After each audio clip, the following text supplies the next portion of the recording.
The majority of immigrants migrate to the cities. They contribute to the massive growth of urban areas. The people are very diverse, but they are usually the poorest inhabitants living there.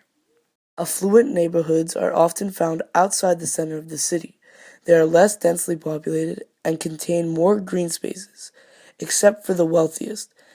Immigrants do not usually settle in these neighborhoods when they arrive. Immigrants often settle near industrial and commercial centers. More affluent residents who now live outside the city and commute downtown for work have often abandoned these densely populated areas. Located at the periphery of the city, shantytowns house the poorest residents, newly arrived immigrants in particular. These very densely populated neighborhoods often have no electricity, running water, or sewer systems.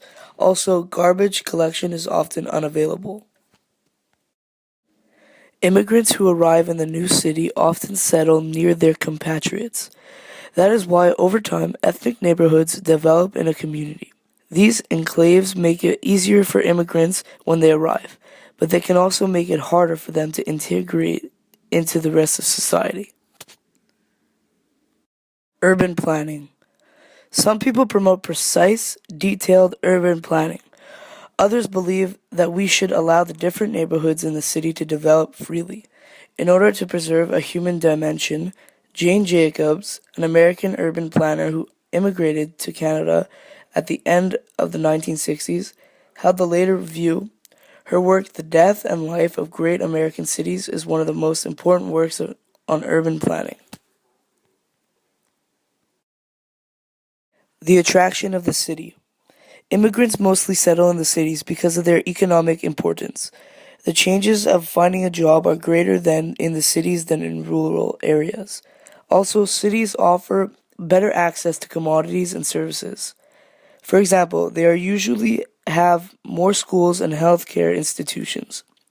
It is also easier for immigrants to integrate into an urban population, which is already large and diverse. Generally speaking, immigrants appear to be attracted to the city lifestyle. The impact of urban immigration.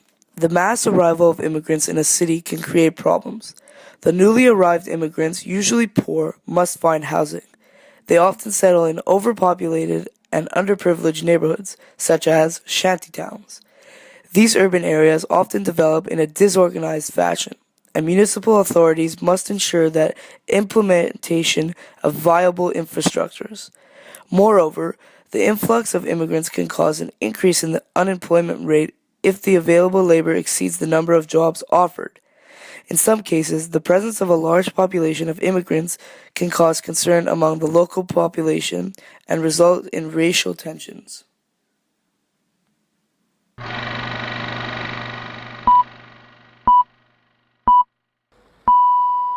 China is about to reach a milestone in its economic transformation. In the next couple of years, for the first time in the country's history, urban residents will outnumber rural ones.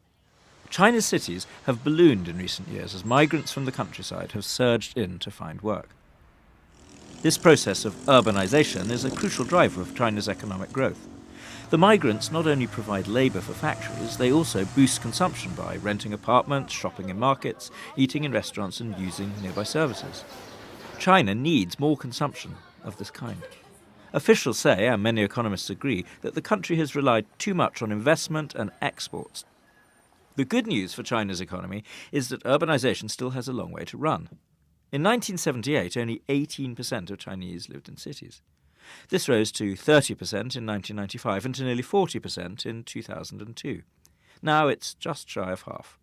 But this is still far lower than Europe's urbanization rate of more than 75%, or America's of over 80%. McKinsey, a consultancy, reckons that another 350 million Chinese could move into cities over the next 2 decades. That's the equivalent of more than America's entire population. But it won't be easy. China's urbanization is running into difficulties.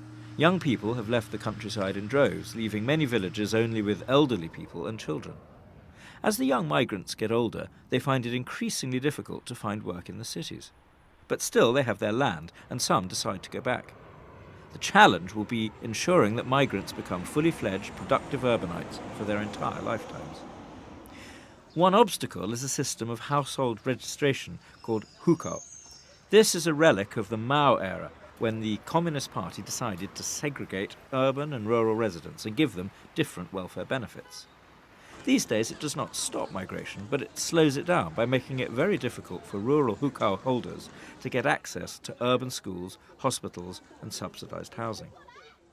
Another problem is the system of rural land ownership, which acts as a powerful deterrent against permanent migration. Rural hukou holders are entitled to till a small piece of land. They can rent it out, but they can't sell or mortgage it. The government sees it as a kind of welfare provision. With their little plots of land, people in the countryside will not go hungry or destitute. Not surprisingly, many rural hukou holders would like to keep this benefit. Some Chinese economists say it is time to privatize rural land. This will allow farmers to sell it and start up anew in cities. But there is a powerful resistance in the party to any such reform. Conservatives feel that giving farmers such freedom would trigger an avalanche of landless people that would turn swathes of China's cities into slums. China is proud of having so far largely avoided this common problem in the rest of the developing world. In the minds of party leaders, the global financial crisis has strengthened the case for caution.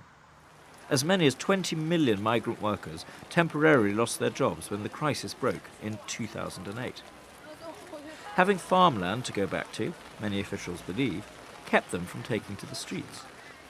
The party's fear of instability is holding back reform